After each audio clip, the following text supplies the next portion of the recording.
Com tantas exigências, parece difícil manter a ansiedade sob controle no mundo moderno. A cidade não para, são diversos compromissos ao longo do dia. Mas cuidado, quando a ansiedade se torna muito forte, você pode estar com fobia social.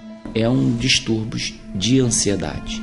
As causas, existem correntes que dizem das causas genéticas, mas que não se sabe ainda de que gene viria isso, né? E as principais causas hoje em dia são as causas sociais, ambientais, que levam o indivíduo a ter um distúrbio de ansiedade.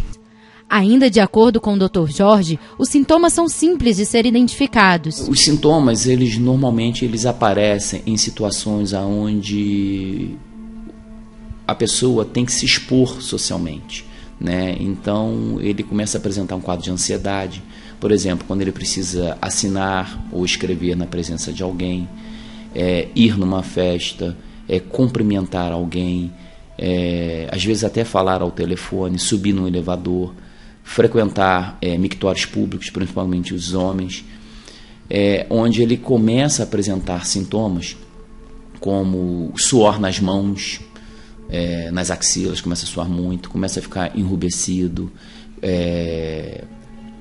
gagueja às vezes. Na verdade, o indivíduo tenta se esconder porque ele não quer aparecer para as pessoas em volta. Então, o que ele puder fazer para não aparecer, ele tenta fazer. Ele se sente mal no ambiente.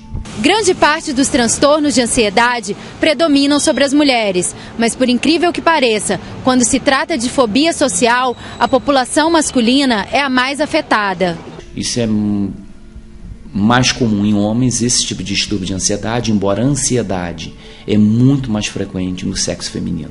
Mas nos homens, principalmente na faixa etária em torno de 20 a 30 anos, quando ele se percebe diferente das pessoas. A que não quis se identificar falou sobre a doença e como tem feito para superar a fobia. Bom, foram por causa dos sintomas que eu tive, né? Na verdade, eu tive muitos sintomas de tontura, não tinha mais vontade de sair de casa, então foram pelos sintomas realmente. E você procurou o tratamento de imediato? Não, porque a gente sempre acha que a gente vai aguentando, né? E isso é um defeito nosso. A gente acha que a gente é onipotente e vai superando tudo, tá? Mas não é bem assim, né? E como é que você vem superando a fobia? Bom, na primeira fase, na fase aguda, né, a gente teve que entrar com remédio, né? Eu tive que procurar um psiquiatra, né? E foi uma coisa muito tranquila. E nessa segunda fase agora, depois a gente começou com terapia.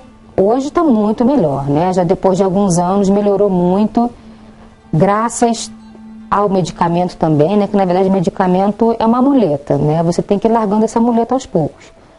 O que você falaria para as pessoas que se deram conta de que têm os sintomas e têm a fobia social?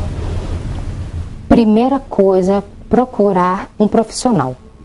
Seja ele um neurologista, um psiquiatra, né? Porque a gente às vezes fala de psiquiatra como se fosse, né, se você tivesse louco. Não é isso. Infelizmente, a gente tem muito preconceito em relação a isso, né? E por isso que eu tenho que esconder meu rosto, porque a sociedade não é preconceituosa, né?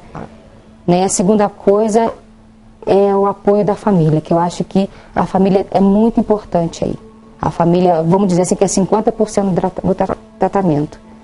Porque se eles não entenderem você, porque às vezes você passa mal, você tem que sair do lugar onde você está, você tem que se isolar. E muita gente não entende, pensa que é frescura, mas não é, né? É uma doença como qualquer outra, tem tratamento e tem cura.